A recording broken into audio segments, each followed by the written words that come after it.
This is the official Cartoon Monsoon Kids WB Boogies series Bible. That's Pokinose, Neebish, and Tweeter. It was created by Ben Ciccarelli and Mike L. Mayfield.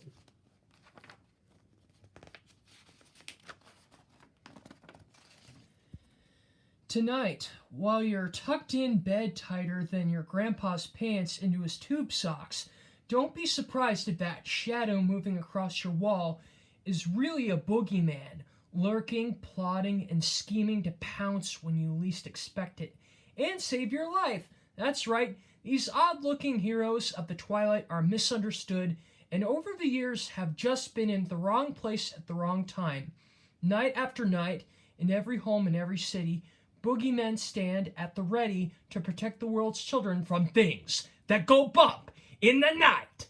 At the Boogie headquarters, otherwise known as the Nightstand, Neebish, Tweeter, and Pokinose are always goofing off, but are anxious to prove to the leader of the Boogies, Captain Wiltz, that they have the goods to take down night crawlers. The worst of them all, Sandman, is an evil, wisecracking enemy to sleeping children everywhere.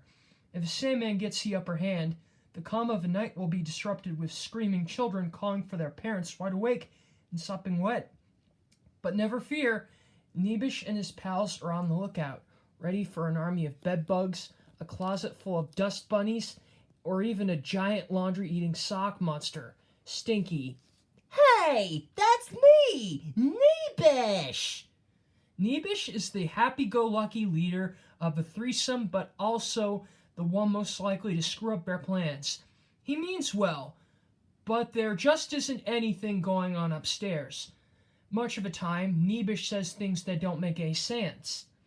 Neebish has a pull string on his back, which he can't reach. However, the pull string often catches on objects and gets pulled inadvertently. When this happens, Neebish becomes ferocious and menacing, the ideal boogeyman. Once the string is back in place, however, Neebish returns to his fun, silly self again. I remember that this was in the pilot where he's like, just a dream.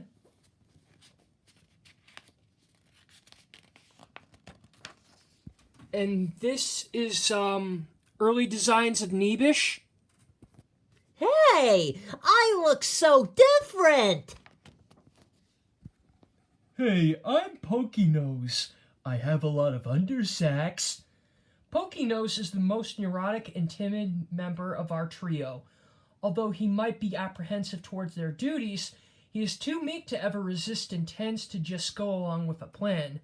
Although he's probably the smartest in the group, Pokinose is very intimidated by his fellow Boogies. When nervous or scared, Pokinose will pull his hopping sack up over his face. He's never without his comfort pouch, gets places by hopping around in it. That's the whole concept of Pokinose. And that's me, Tweeter. Tweeter is the member of the three who's always in a bad mood. He's sarcastic and slightly paranoid, assuming that most comments focus on the fact that he has no arms. His temper is both his strongest weapon and his downfall. Most of the time, the wrong way to do things is Tweeter's first idea. Much of the trouble they get into is on account of his suggestions. Tweeter also has a bad habit of licking his candy cane forehead when nervous. This is an early design of him. Captain Wiltz! Captain Wiltz is the boss around the nightstand. Donning a kilt and speaking with a fake Scotch accent, he orders the Boogies around. What he doesn't realize is that when they cower under his presence, it's really just to shield themselves from the spittle flying from his mouth. Although he acts tough, Captain Wiltz is a softy at heart. Sympathy has led to him to take Neebish, Tweeter, and Pokinose under his wing. Well, more like, here you are. On top of being the number one nighttime nemesis of the Boogies, the Sandman is also an aspiring stand-up comedian. Once himself a legendary Boogie, the Sandman turned against his comrades when no one laughed at his jokes. Now he spends his time uniting all the nighttime nuisance to do his evil bidding from his fortress, the Sanitarium. I'm pretty sure Anakin Skywalker won't like that place. While he organizes these masses of dust bunnies, bed bugs, and other creatures, the Sandman relentlessly tries out shoddy bits and horrible impressions, getting groans from even his most loyal cronies. Episode ideas. The first one, yeah, we've seen that. 2. Good hop, bad hop.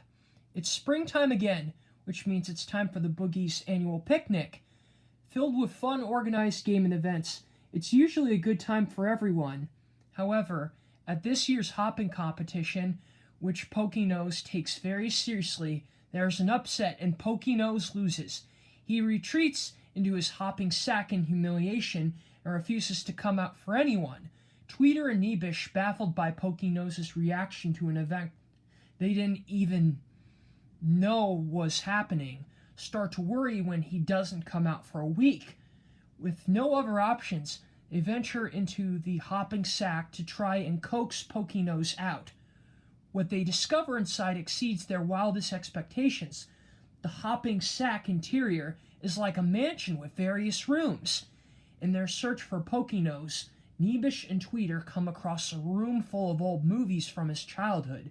Watching them, they discover that Pokey-Nose had been pushed extremely far by his dad in various hopping competitions. So far, in fact, that he resorted to cheating with springs and was caught humiliating his family.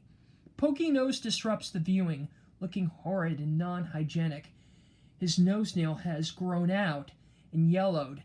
He has a newly grown, disheveled head of hair and is only wearing an undersack, identical to the hopping sack, but in the style of men's briefs without leg holes.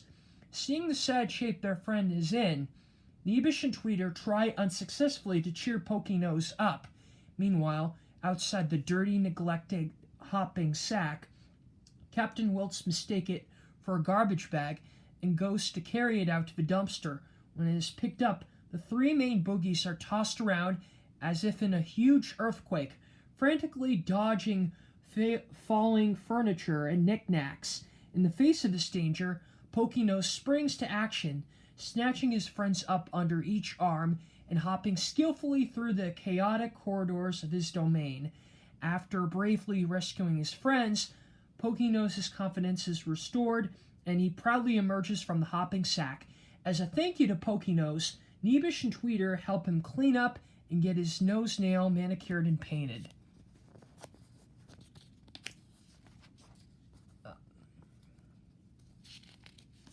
I'm not gonna bother with the rest, but you get the idea.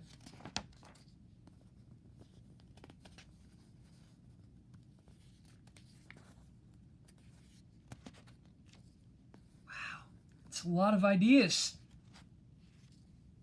That is the nightstand.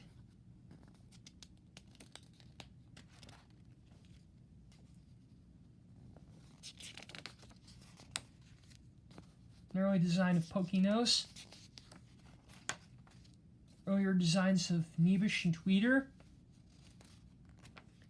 And this is notes from Richard Purcell back in July 16th, 2005. General observations. Fun original design. Updated 30 styles cartoony. Well conceived, character based, fun character quirks. Very similar to Monsters Inc. Not a bad thing. Skillfully executed Flash pilot. Introduces Boogies in a clear, entertaining way. Spumco inspired close-up paintings are fun to see. Oh, there it is. The Boogie Series Bible.